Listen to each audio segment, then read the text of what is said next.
You ever notice how some friendships just fade? Not with a bang, not with drama, just silence. One day you realize it's been 3 months since you heard from them, and the last text thread is you saying, "We should catch up soon," followed by absolute crickets. Maybe it's them.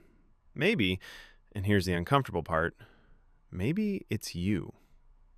There's a specific psychology to people who stop reaching out, and it's not always what you think.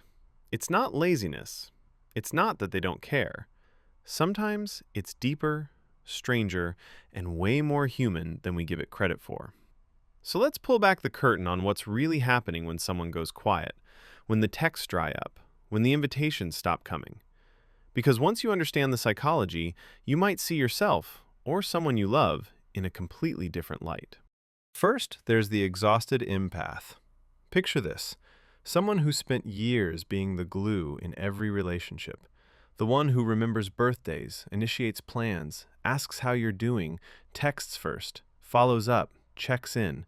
They're the emotional infrastructure of their social circle. But here's the thing about being the one who always reaches out: it's draining. And one day, they just stop. Not out of spite, not because they're mad. They stop because they're tired of being the only one rowing the boat. They want to know if anyone will notice, if anyone will reach out when they go silent. It's a quiet test, really. Do people actually want me, or do they just want what I do for them? And when the silence stretches on and no one texts, no one calls, it confirms their fear. They were the only one keeping it alive. So they withdraw, not because they don't care, but because caring without reciprocity is a kind of slow heartbreak. If this lands a little too close to home, you might be carrying more emotional labor than you realize. Then there's the protective withdrawer. This person stops reaching out because they've been hurt before, maybe recently, maybe years ago, and their nervous system remembers. Every unanswered text, every canceled plan, every "sorry I've been so busy" excuse gets quietly filed away as evidence. And eventually, the brain does what it's designed to do. It protects you. It says, "Hey, reaching out feels dangerous. Let's not do that anymore." So they pull back, not out of malice, but out of self-preservation. They're not playing games. They're not being passive-aggressive. They're just trying not to feel that sting of rejection again. The psychology here is pure survival mode. The brain is wired to avoid pain, and if reaching out has led to disappointment, the brain learns to stop reaching. It's not about you, it's about them trying to keep their heart intact. And here's the twist. They often want connection desperately, but the fear of being let down again is stronger than the desire to try.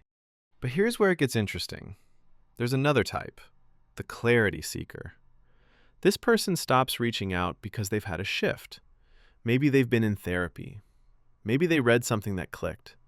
Maybe they just hit a point where they realized not every relationship is meant to last forever, and that's okay. So they stop forcing it. They stop maintaining connections that feel one-sided, draining, or just off. It's not personal. It's intentional. They're not cutting you off. They're creating space for relationships that feel mutual, energizing, reciprocal. This can look cold from the outside, like they've suddenly ghosted everyone, but internally it's the opposite. It's clarity. It's boundaries.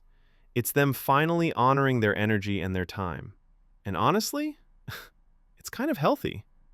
The clarity seeker has figured out that letting go isn't the same as giving up. Sometimes it's just growing up.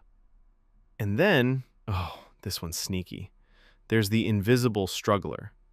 This person stops reaching out because they're going through something heavy, and they don't know how to talk about it.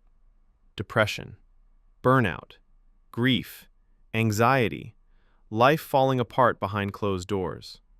And here's the cruel irony. The people who need connection the most are often the ones who withdraw the hardest. Because when you're struggling, reaching out feels impossible. You convince yourself you're a burden. You think, why would they want to hear from me when I'm like this? So you go quiet. You stop initiating. You let the texts pile up unanswered because you don't have the emotional bandwidth to perform normalcy. And from the outside, it looks like you don't care, when really, you care so much that it's paralyzing. If someone in your life has gone silent, this might be why. And if this is you, if you're reading this and realizing you've been the one pulling away, please know, reaching out when you're struggling isn't weakness, it's courage. Finally, there's the peaceful loner. Not everyone who stops reaching out is hurting. Some people are just content in their solitude. They've discovered they genuinely prefer their own company, and they're not apologizing for it anymore. They're not avoiding you, they're not upset. They're just genuinely okay being alone. And in a world that constantly tells us connection is everything, that solitude is loneliness, this can feel almost rebellious. But it's not. It's just self-knowledge.